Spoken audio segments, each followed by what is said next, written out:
Welcome to 28 Days and Beyond, where we talk about our history, our heritage, and our culture. I'm Amari. I'm Kharisma. Welcome back. Hey. Hi. How's it going? Good. How about you? Doing all right. Awesome. Fantastic. We've talked about the criminal justice system before. Yes, we have. And we're going to do it again. Good. Do you know why? There's lots to talk about. Exactly. There's a lot to talk about. And it really is a very pressing issue in our lives and in our communities. I don't think that we can talk about it enough. I agree. Particularly, being solution oriented with our conversation, but there's also just, it's amazing how many people are impacted by it. Folks we interact with every day, folks who are us, right? We have some sort of connection to the system. Yeah. And, as pervasive as it is, there's still so much that we don't talk about and really don't start working towards transforming. Yeah. It's interesting, and not in a good way, but I know off camera we talked a lot about even the fact that there are so many people sitting in jail for crimes that have not been proven that they committed, simply because they don't have the money for bail, or it's so many things about the structure of our system that is created or has been created to kind of keep that to keep the pipeline going. To keep it going. Yeah. I mean, but there's a very tangible reason for that, and that is that, they make money. They make money. So with the growing privatization of prisons, that there are some prisons who have agreements with state governments where they have to basically, the state government says, if we don't keep your beds full, we will give you money for the empty beds, right? Wow. So how does that work? So the state has a vested interest in making sure that those beds are full so that they don't have to come out of pocket with it. It's amazing. So it's amazing. They're being predatory, essentially. Well, yes, to get people that's the exact word. in those beds. Which is why we see predatory policing practices, which is why we see things like, so one, you were talking about people sitting in jails for a long time, and part of that is that the system is so overburdened with cases, and, a lot of that will fall on, say, a public defender, right? As we know that it's mostly, low-income people who are being subject to those circumstances. Right. And they can't afford, an attorney to make sure that they're filing paperwork and pushing. There's so many people who meet their lawyer, right? The person who is going to help decide their fate, right? On the day of, right before the trial. Right, yeah. That's ridiculous. That's ridiculous. It's like, you could not have possibly had a chance to get to know me as a human being, let alone know all the inner and outer workings of my case. Well, somebody who does know the inner and outer workings, right, of this criminal justice system is Dr. Ajima Olaghere, who is a professor of criminal justice at Temple University. Wonderful. And she will be joining us to get down to the bottom of all of this. I cannot wait. When we come back on 28 Days and Beyond. And we're back with 28 Days and Beyond, joined now by Dr. Ajima Olaghere. Welcome. Hi. How's it going? Good. How are you? Excellent. Thank you for being here. Thank you. Definitely. We were talking about the criminal justice system. I wanted to begin by talking with you a little bit about, so obviously Michelle Alexander's The New Jim Crow really brought a lot of these various facets of the criminal justice system to the popular consciousness, right? Yeah. Particularly saying that this prison industrial complex is the new Jim Crow. But you have a little bit of a different reading on that.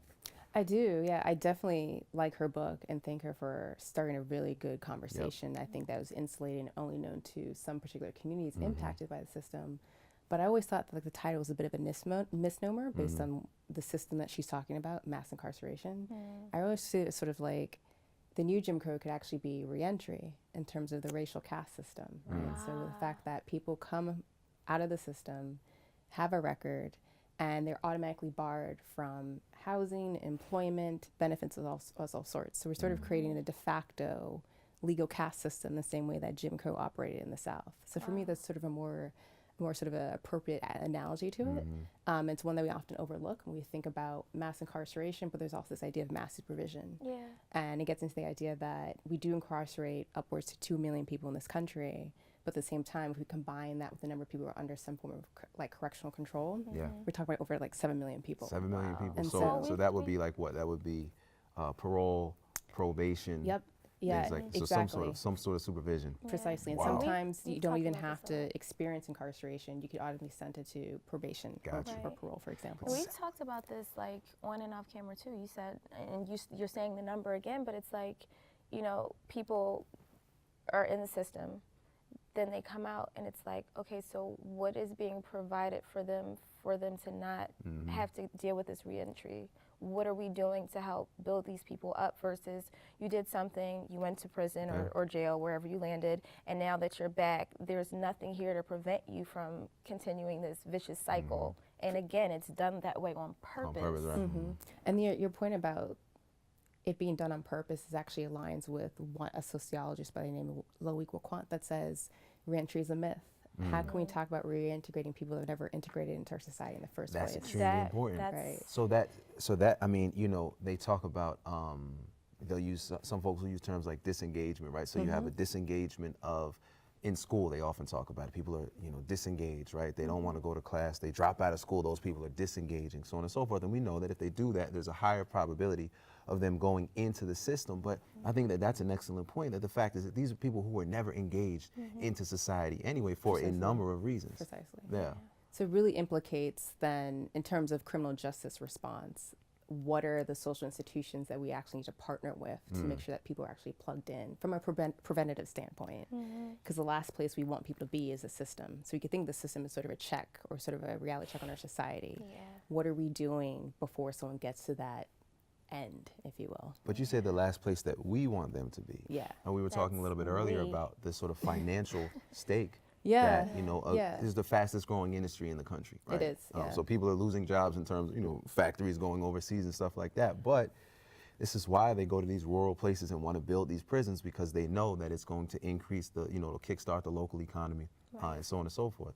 In some sense, it's easier to just punish and incarcerate and to build these warehouses. But I kind of have the mindset that I think we can privatize anything. But why But why prisons? Why prison? Right. Yeah. We have private education. We have private health care. We have, in some sense, we've privatized family care, right? Kinship care and foster care. Sometimes there are private systems in there too. So my thing is that is it more so that it's easier to incarcerate, or we just don't want to focus on building back a social welfare system that we need to prevent people from reaching the most extreme versions of our society, which is to be in a carceral state? Well, daggone, talk about dropping the mic. Goodness gracious. There's still so much more to talk about, but we do have to take a quick break. Sure. So we'll be back with more 28 Days and Beyond after this. And we're back with 28 Days and Beyond, joined by Dr. Olaghere. Hello. So we were talking before the break about, you know, I mean, obviously there's still so much more to talk about. But in the past few months, we've seen one and a half There's been a things, few. you know, things that are kind of On the forefront. that are interesting. That we're interested in hearing what you have to say about. The first is the First Step Act, right, which was passed by the president. That was at the end of 2018, and then sort of Meek Mill's launching of his campaign to, you know, reform some aspects of the criminal justice system. Yeah. Today, I think they released a formal announcement about that. So the First Step Act, I'll start there. Right. Putting aside sort of the politics, who's involved, and just sort of the process it took to get there. It's pretty transformative in the sense that we're living in an era in which both sides of our Congress have come together to actually reform our criminal justice policies. Prior to that, the last time we saw this was in the 80s, when they were actually coming together to pass punitive policies that gave us mass incarceration, that gave us mass supervision, that gave us this booming industry. And what the First Step Act is it sort of sets a tone for our states and for localities are trying to institute some sort of reform. It says, like, this is sort of the minimum that we could do in terms of reducing the sentences for non-drug drug offenders. So what the First Step Act does is it makes the Fair Sentencing Act of 2010 that the Obama administration oversaw, that Eric Holder ushered in as well, makes that legislation retroactive for people that were sentenced to federal prison prior to that bill. So you have people who are going to come up who are going to be eligible to be released, and there's a whole process you have to go through that.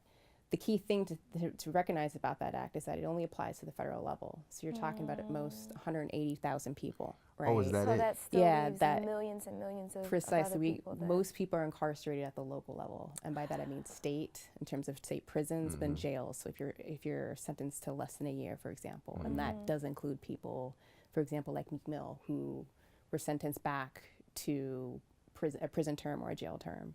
The other thing, the really sort of important thing that gets overlooked with the First Step Act is that it actually bans at the federal level shackling pregnant women who were, yes. I mean, so yeah. The fact that we even have to implement something to let people know that that's not okay says a lot about where we are as a society. Precisely, it does. And so you can imagine how just philosophically that could be transformative for states who do look to the federal government to sort of set the tenor in terms of like how we should be moving along with our various policies in that regard. You know, so you started by, talking about reentry as one of the major issues, right? But there's all the tentacles of this system. Yeah. I wanted to ask you about a book that Angela Davis wrote called Are Prisons Obsolete? Where essentially she calls for the abolition of prisons. And she says that, there was once a time where people thought slavery was so integral to American society, they couldn't imagine a society without it. And she says that it's time for us now to imagine a society without prisons. Obviously, maybe not obviously, but it seems to be a bit, obviously there are going to be a lot of immediate responses. That's impossible. We can't do that. What about the criminals, so on and so forth. But I think what she's trying to get us to do is reconsider a society whose first response is we're going to take these people and lock them up for 7 years of their life, 10 years, 15 years of their life. What are your thoughts on when we talk about prison reform, maybe the abolition or something else that can be done? I think absolutely something else. I think we've gone too far on relying on the criminal justice system as a solution to a lot of the persistent social issues that we should be addressing elsewhere. And I think you see this starting out with our youth. The idea that the juvenile justice system was originally created to rehabilitate, to provide for the welfare of kids, but eventually became this tool that we're just using them to punish them and to isolate them and to remove them from their homes, their communities, and their schools. So at some point, we took this sort of this peculiar turn. So I think, Angela Davis makes a great point that we really do need to rethink the ways in which we deal with members of society for whatever reason have gone astray, have made bad choices, right? I think the system itself, we're sort of in this sort of what we call sort of a decarceral state that definitely needs to wind down to levels perhaps that we never even knew before, and perhaps the closest we'll get to abolition. The one sort of drawback that I have to that is, and this is something that some people might sort of ding me for, but we do have to keep in mind that crime is a salient issue and that there are people who are both victims and offenders. And we need some system of redressing those grievances and the trauma that is caused. This doesn't mean it has to be the criminal justice system, but there needs to be some sort of mechanism in place to sort of, again, for people who strayed from, that moral social fabric, how do we sort of, I think of sort of restorative justice in a sense, hold people accountable but in a holistic way, in a way that sort of reintegrates people as opposed to this punitive turn of just creating sort of, this sort of second state that we see. It's incredible because it's so many layers and so many. I wish we could keep you here for another hour because we're just getting to the meat of some of these incredible ideas that you came up with, but unfortunately we're out of time. But thank you so much for joining us and offering your perspective. We really appreciate it. We'll be back with more 28 Days and Beyond right after this. And we're back with more 28 Days and Beyond. Yes, we are. That was an incredible conversation. Definitely. When you brought up the point you did about Angela Davis and kind of this idea of thinking about a society without this prison and jail system being the root of what we do, like person does a crime, that's what happens.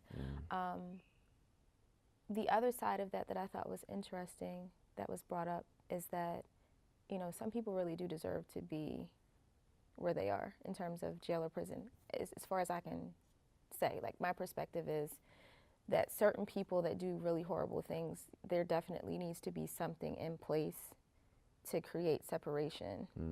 But I definitely do not believe or have faith in the system as it stands, if that makes sense. Because there's so many other people that are there that haven't done the crime, or people are being charged for lesser offenses and getting years of their life taken away from them. And I just feel like that's completely unfair. I think that's a really interesting place to start the conversation. Because what if we were to say, prisons aren't an option. What do you do with people who do, right? It's an experiment in having us think beyond what we've always known, right? Think about the images that you received of prison growing up, right? All the sort of, you know, horrors of it, Scared Straight, right? Which was filmed, Yes. the original one was filmed in a prison a few blocks from where I grew up, right? So we passed this prison every day, and it's big, scary. It's like, yo, we're not going to jail because that place looks that's horrifying, horrible, right? But what if we were to take all of that out and say, prison isn't an option, what else do we do? Well, somebody who does a horrible crime, what led them to that crime? Now, obviously, you know, it could be a million things, but the point is, like, you know, we don't, to a very, I believe, rightful reason, we don't care. Like, yo, you did that. It doesn't matter what led you to that, but I think I think to a certain degree it depends on what the crime it is. Just based on the conversations that I've had, that's kind of been like where the buck stops. It's like, well, what was done? Yeah. So for me, a person that had a non-violent offense. Yeah, that's right. Obviously, you know, they shouldn't be in the somebody who same killed cell with 3 someone people. that killed, that's a mass murderer, Right. right? Or someone that's a but child maybe, molester. but so, okay, well, that one, right? But even that though, right? Somebody is deciding where the line is on these things, right? But Right. let's say somebody, you know, killed 3 people. In fact, there's a case of a guy in Indiana who, when he was 15, was sentenced to 70-something years for killing 2 old ladies, right? At the same time, though, those were somebody's grandmothers, Yeah, right? it's horrible. But he's also was 15 and sentenced to 70 years. So it's like, obviously, this isn't the tip of the iceberg. Like I said, this is a conversation that we'll continue to talk about because there is so much to discuss. And we should be actively trying to find solutions Word. to help fix it. Yeah, definitely so. And that's what we do here. That is what we do here. This has been another episode of 28 Days and Beyond. Where we talk about our history, our heritage, and our culture. We'll see you next time. Peace.